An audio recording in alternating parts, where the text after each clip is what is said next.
Imagine this. A rock band loses its frontman right at the moment they are about to conquer the world. Everyone believes it's over, finished, dead. But instead of disappearing, they come back stronger and release one of the greatest rock albums ever made.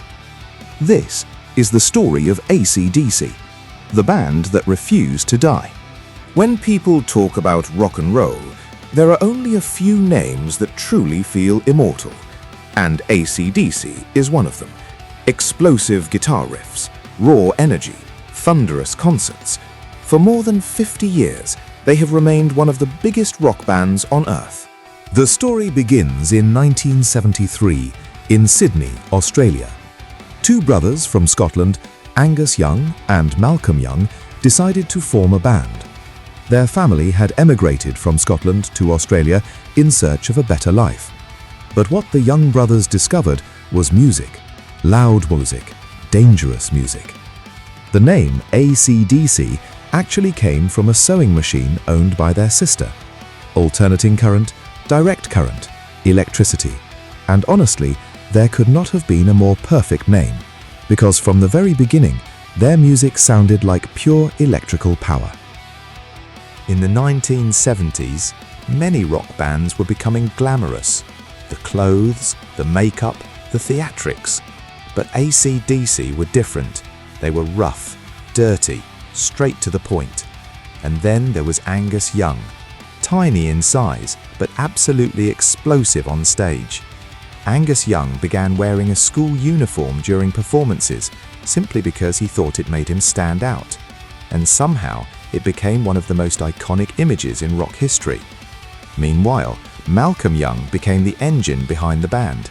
His rhythm guitar work was simple but unbelievably powerful. That heavy groove became the backbone of AC/DC. Then came the man who changed everything, Bon Scott. Wild, charismatic, completely unpredictable. Bon Scott did not sound polished. He sounded real, like a man living dangerously every single night, and audiences loved him for it. With Bon Scott leading the charge, AC/DC began building a loyal following through songs like High Voltage, TNT, and Let There Be Rock. They weren't trying to be sophisticated. They just wanted to hit hard, and they absolutely did. By 1979, AC/DC were finally breaking into the international scene. That year, they released Highway to Hell, and everything changed. The album became a massive success. The title track turned into a rock anthem. Suddenly, AC/DC were no longer just an Australian band. They were becoming global superstars. But just as they reached the edge of greatness, disaster struck. On the 19th of February 1980, Bon Scott was found dead. He was only 33 years old. Officially, the cause was acute alcohol poisoning after a heavy night of drinking. The rock world was stunned, and for AC/DC, it felt impossible to continue. Many believed the band had ended forever, because how do you replace someone like Bon Scott? But then, something extraordinary happened. Bon Scott's family encouraged the band to keep going, to continue the music, to carry the spirit forward. Soon after, AC/DC found a new singer, Brian Johnson. At first, fans were skeptical. Replacing Bon Scott felt almost impossible. But AC/DC entered the studio anyway, and what happened next became rock history.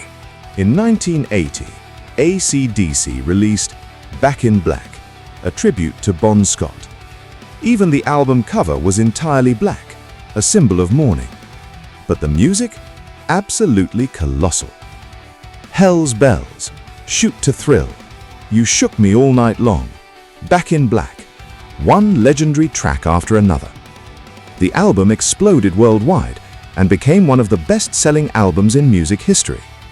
At that moment, AC/DC stopped being just a successful band. They became legends. Most bands change with the times. AC/DC never really did, and that was their strength. No matter the decade, They state loud, simple, heavy. People didn't go to an AC/DC concert for sophistication. They went for pure energy. And at the center of it all was Angus Young, running across the stage, playing endless guitar solos, sweating through every performance, like a man possessed by rock and roll itself. In 2017, Malcolm Young passed away after battling dementia. For many fans, Malcolm was the true heart of AC/DC, the quiet genius behind the sound. Without Malcolm, there may never have been an AC/DC at all. From tiny clubs in Australia to the biggest stadiums on Earth, AC/DC survived tragedy, loss, changing eras, and the passing of time itself. Yet somehow, they never lost their power. Because AC/DC are more than just a rock band. They are the sound of raw electricity, pure rock and roll, and legends never truly die.